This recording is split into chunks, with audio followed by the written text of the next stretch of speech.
Sebelum memasuki videonya, kami ingin memberitahu bahwasannya video kami mengalami kendala dikarenakan adanya kerusakan sebagian video yang mengalami bug dan tidak dapat diedit, sehingga kami menggantikan video yang rusak dengan tampilan slide PowerPoint presentasi kami. Oleh karena itu, kami mohon maaf yang sebesar-besarnya kepada dosen pengampu mata kuliah Sejarah Indonesia sampai abad 15 atas kelalaian kami dalam video tersebut. Baik, mari kita saksikan tayangan video mengenai Kerajaan Kediri tersebut. Let's go. Baik semuanya, Assalamualaikum warahmatullahi wabarakatuh. Waalaikumsalam warahmatullahi wabarakatuh. Selamat siang semuanya. Berdirinya kami di sini ingin memaparkan suatu materi mengenai dinamika sosial budaya, politik, dan ekonomi dari Kerajaan Kediri. Sebelumnya saya ingin memperkenalkan diri dulu. Perkenalkan, nama saya Ade Surya Akbar dengan NIM 2207060008 selaku moderator pada kelompok ini yang akan memandu jalannya presentasi pada hari ini. Tentu saya tidak sendiri, saya juga ditemani oleh rekan-rekan saya, yaitu ada Abdullah Alatas Agus selaku notulensi kami.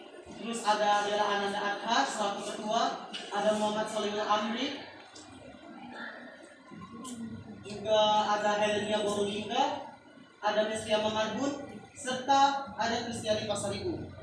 Pada materi ini ada beberapa pembahasan yang akan kami bawakan, yaitu diantaranya adanya awal berdiri Kerajaan Kediri, terus ada pemimpin yang berkuasa, awal kejayaan Kerajaan Kediri, kehidupan politik Kerajaan Kediri, kehidupan sosial Kerajaan Kediri, kehidupan budaya Kerajaan Kediri, kehidupan ekonomi, serta keruntuhan Kerajaan Kediri. Untuk mempersingkat waktu, di sini kita akan memasuki materi pertama, yaitu mengenai awal berdiri Kerajaan Kediri yang akan disampaikan oleh Dela selaku ketua kami. Pada Dela, saya persilakan. Baik, terima kasih atas waktunya. Di sini saya akan menjelaskan tentang awal berdirinya Kerajaan Kediri. Kerajaan Kediri berdiri ketika Raja Erlangga membagi kerajaannya menjadi dua bagian, yaitu Kerajaan Jenggala atau Kaharukan dan Kerajaan Panjalu atau Kediri, yang hanya dibatasi dengan Gunung Kawi dan Sungai Berantas. Tujuannya yaitu agar tidak terjadinya pertikaian.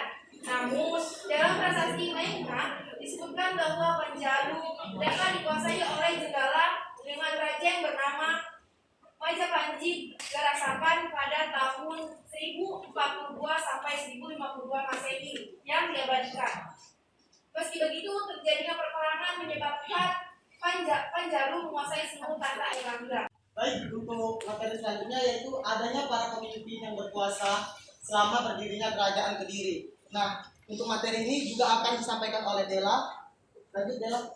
Baik, yang pertama ada Sri Samawarijaya yang berkuasa pada 1942 Masehi. Yang kedua ada Raja Bameswara yang berkuasa pada tahun 1117 Masehi. Yang ketiga ada Sri Jayabaya yang berkuasa pada tahun 1135 sampai 1157 Masehi. Yang keempat ada Sri Sawarmaswara yang berkuasa pada tahun 1159 sampai 1171 Masehi. Yang kelima ada Sri Aryaswara yang berkuasa pada 1171 Masehi. Yang keenam ada Sri Gandra yang berkuasa pada 1181 Masehi. Yang ketujuh ada Sri Kameswara yang berkuasa pada 1182 Masehi. Dan yang terakhir ada Sri Kertajaya yang berkuasa pada 1194 sampai 1222 Masehi. Baik, saya kembalikan kepada moderator. Baik, terima kasih kepada Dela karena sudah memaparkan mengenai awal berdirinya Kerajaan Kediri serta para pemimpin yang pernah berkuasa di Kerajaan Kediri.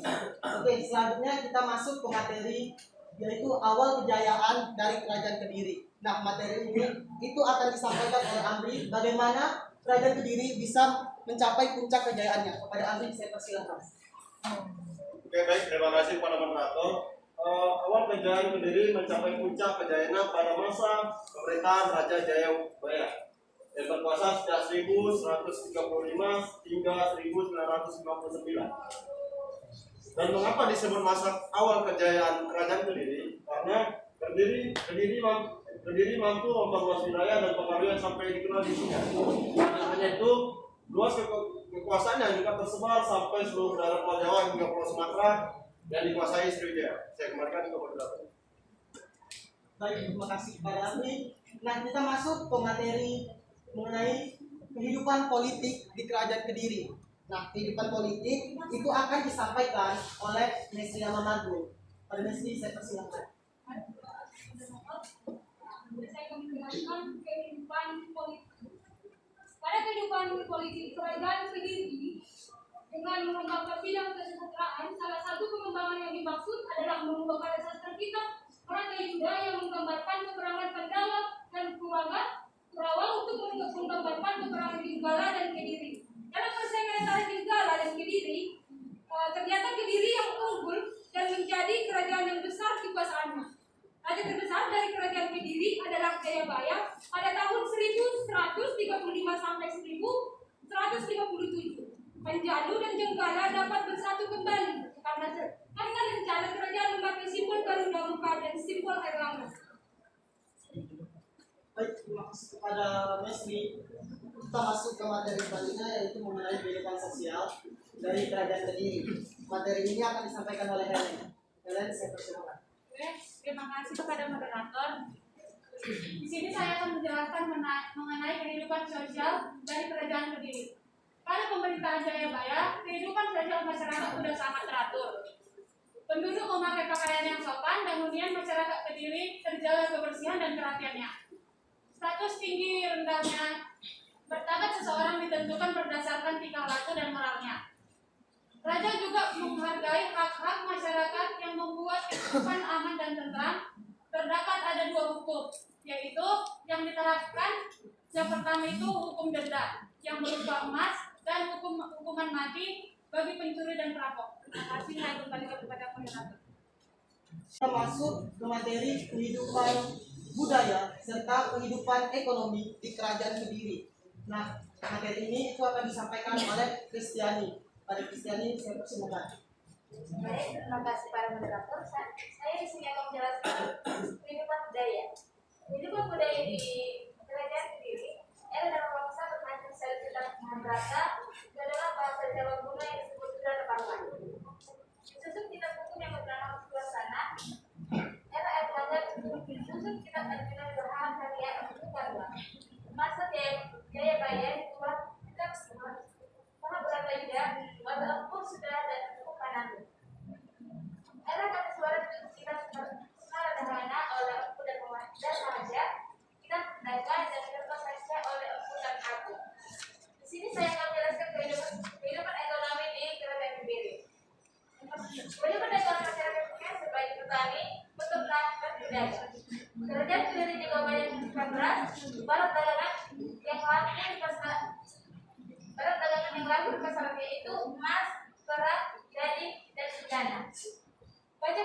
Pajak berupa hasil bumi seperti besar dan Palawujaya. Terima kasih. Kita masuk ke materi yang terakhir, yaitu bagaimana Kerajaan Kediri itu bisa mengalami keruntuhan. Dan materi ini itu akan disampaikan oleh rekan kami, yaitu Adil. Pada Adil, saya persilakan. Terima kasih kepada moderator.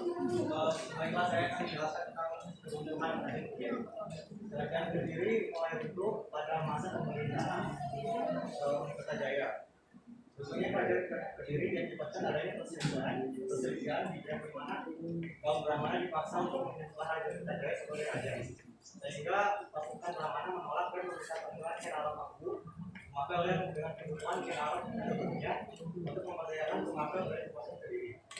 Jika pada akhirnya terjadilah peperangan antara Kerala dan Kertajaya yang menimbulkan kekalahan dari pihak Kertajaya dan mengakibatkan keruntuhan bagi Kerajaan Kediri. Setelah Kerala mengalahkan Kertajaya, Kediri menjadi suatu wilayah di bawah kekuasaan Kinasari. Arab mengangkat Jaya Sabta, sultan dari Kertajaya, sebagai bupati Kediri. Tahun 1258, Jaya Sabta digantikan putranya yang bernama Sastajaya. Pada tahun 1271, Sastajaya digantikan putranya, yaitu Jaya Katwang. Pada tahun 1292, Jaya Katwang memberontak terhadap Singasari yang dipimpin oleh Kertanegara karena dendam masa lalu di mana leluhurnya Kertajaya dikalahkan oleh Kerala. setelah berhasil membunuh Kertanegara, Jayakatwang kemudian membangun kembali kerajaan Kediri. Namun hanya bertahan setahun dikarenakan serangan gabungan yang dilancarkan oleh pasukan Mongol dan pasukan mengatur Kertanegara, Raden Wijaya. Terima kasih, saya kembalikan kepada moderator. Baik, berakhirlah materi yang akan kami sampaikan pada hari ini.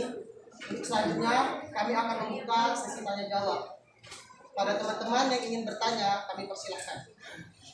Perkenalkan, nama saya Kerin Devina, NIM 22070604 dari kelompok 4. Saya ingin bertanya, kenapa kerajaan Kediri itu dibagi jadi dua? Dan apa saja faktor yang mendorong Raja Airlangga tadi kan untuk membagi kerajaan itu jadi dua bagian gitu. Terima kasih. Ini saya menjawab pertanyaan dari Kerin. Jadi pertanyaannya, kenapa kerajaan Kediri dibagi menjadi dua?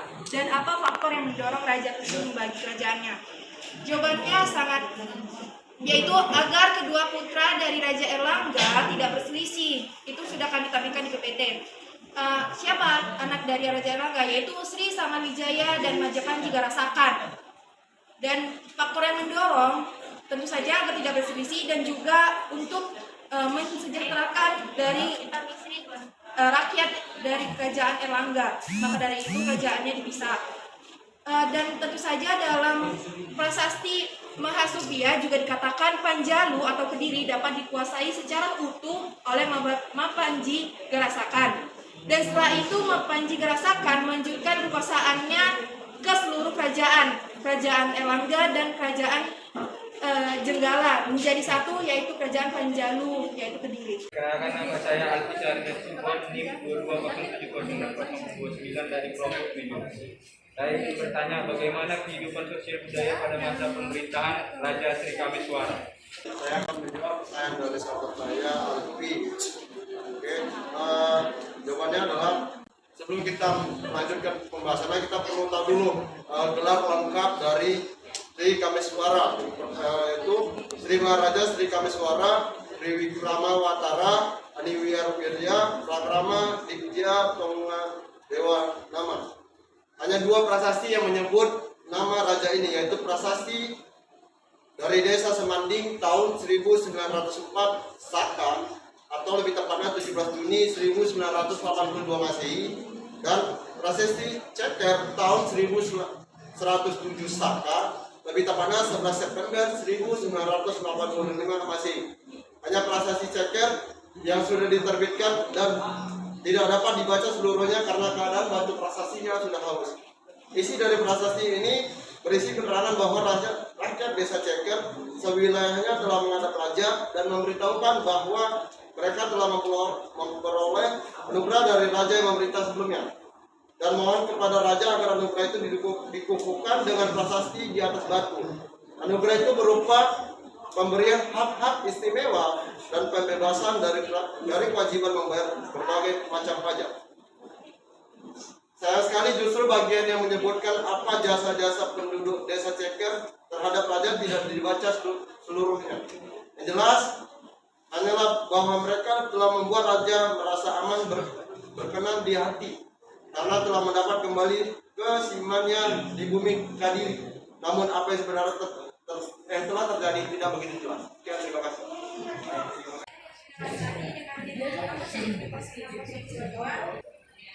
Apa nama prasasti yang menceritakan kemenangan kerajaan Panjalu melawan kerajaan Jenggala pada masa Raja Jayabaya? Oke, terima kasih moderator. Saya akan menjawab pertanyaan dari dia. Yaitu pertanyaannya, apa nama prasasti yang menceritakan kemenangan kerajaan Panjalu melawan kerajaan Jenggala pada masa kerajaan Raja Jayabaya?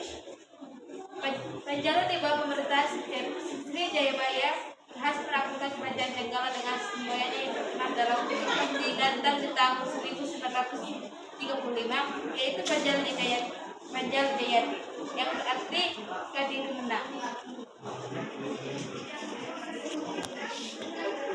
Saya Fakir Ramadan dengan NIM 22070631. Saya dari kelompok 6. Ingin bertanya kepada kelompok 5. Jadi pertanyaannya, coba jelaskan tentang ramalan Jayabaya. Saya akan menjawab pertanyaan dari Fahmi dengan pertanyaan, coba jelaskan ramalan Jayabaya. Ramalan Jayabaya atau sering disebut dengan Jampa Jayabaya adalah ramalan dalam tradisi Jawa yang salah satunya dipercaya ditulis oleh Jayabaya kerajaan Kediri. Ramalan ini dikenal pada khususnya kalangan masyarakat Jawa yang dilestarikan secara turun-menurun oleh para pujangga. Nama saya Muhammad Iqbal, NIM 22070618. Pertanyaan saya adalah, bagaimana hubungan antara Kerajaan Jenggala dan Panjalu sehingga Kerajaan Jenggala ditaklukkan oleh Kerajaan Panjalu yang kebetulan kerajaan ini memiliki ikatan persaudaraan?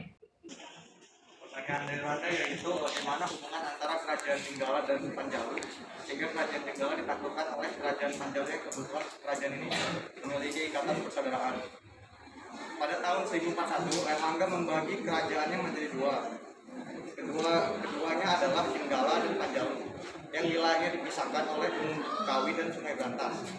Jenggala dipimpin oleh Mapanji Garasakan dan Panjalu dipimpin oleh Sri Samara Wijaya.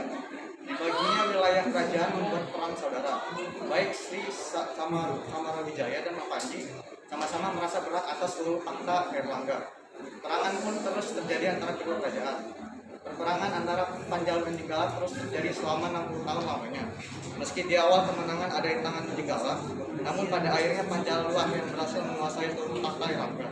Dengan kemenangan tersebut, ibu kota kerajaan dipindahkan dari Daha ke Kediri. Sejak saat itu pula, nama Panjalu pudar dan kerajaan lebih dikenal dengan nama Kediri. Terima kasih. Tadi kan pengaruh Kediri mampu memperoleh dan pengaruh sampai ke Cina. Apa bukti yang menunjukkan bahwa pengaruh kerajaan Kediri itu bisa sampai ke Cina? Saya akan menjawab pertanyaan dari Pramuda, yaitu apa bukti kalau pengaruh kerajaan Kediri bisa sampai hingga ke Cina? Luas pengaruh kerajaan Kediri sampai ke negeri Cina tercatat dalam buku dari Puspanegoro dan Nato Susanto pada tahun 2019. Prayoga, Yolanda, Safira, dan Agustina pada tahun 2017 yang dijelaskan bahwa kerajaan Kediri itu sampai dikenal hingga ke negeri Cina dan Sriwijaya. Tidak hanya itu aja, keterangan tentang keadaan Pulau Jawa pada masa ini kita dapati pula di dalam berita Cina. Zhao Zhuhua mengatakan tentang Sukitan yang merupakan bagian dari Shepo mempunyai daerah-daerah takluk yaitu Pai Huayuan, Matung, Tapan, ini Jungyalun atau Zhuangqialu, Tungki, Takang, Wangma, Malinglu, Tanjung Wulo, Tiwu, Pingyuyu, dan Luku oleh GP Rupain Sukitan. Dianggap sebagai sebutan untuk Jenggala, tapi Basic Rie menganggapnya sebagai transkripsi dari Sukadana di Surabaya. Bagaimanapun kedua sarjana itu berkesimpulan bahwa Sukitan ialah sebuah kerajaan yang pusatnya ada di Jawa Timur. Jadi mungkin yang dimaksudkan ialah kerajaan Kediri dengan Daha sebagai ibu kotanya. Terima kasih. Saya berikan kebenaran. Jadi pertanyaan saya, apa alasan Raja Kertajaya memaksa kaum Prambanan untuk menyembah? Pertanyaan dari Olga itu akan disampaikan oleh saya sendiri. Pertanyaannya tadi, apa alasan Raja Kertajaya itu menyuruh para kaum Brahmana untuk menyembahnya? Jawabannya itu karena Raja Kertajaya itu menganggap bahwa dirinya itu sebagai dewa. Sesuai dengan materi yang pernah disampaikan kepada Kak Dara waktu materi beberapa minggu yang lalu, itu dijelaskan bahwa pemimpin itu diambil dari titisan seorang dewa. Nah, sehingga Raja Kertajaya itu menganggap dirinya lah yang berkuasa dari segala-galanya. Terima kasih. Untuk kesimpulannya, yaitu bahwa kerajaan Kediri atau Kediri itu disebut juga sebagai Panjalu, yang merupakan sebuah kerajaan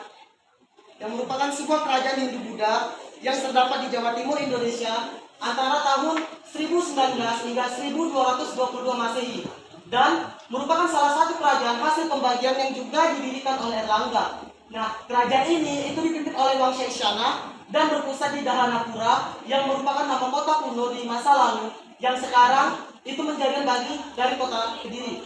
Nah, awal mula kerajaan yang dibagi itu menjadi dua, yaitu Jenggala yang merupakan Kahuripan dan Panjalu atau biasa disebut dengan Kediri yang dibatasi dengan Gunung Kawi dan Sungai Brantas. Tujuannya agar tidak ada pertikaian.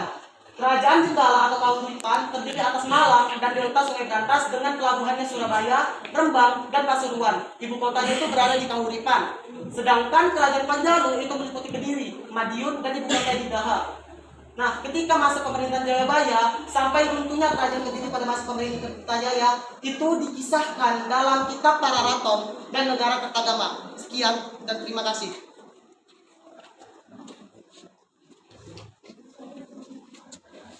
Baik, mohon maaf tadi ada sedikit miskomunikasi. Kami mengucapkan terima kasih banyak-banyaknya kepada dosen pengampu juga kepada teman-teman sekalian.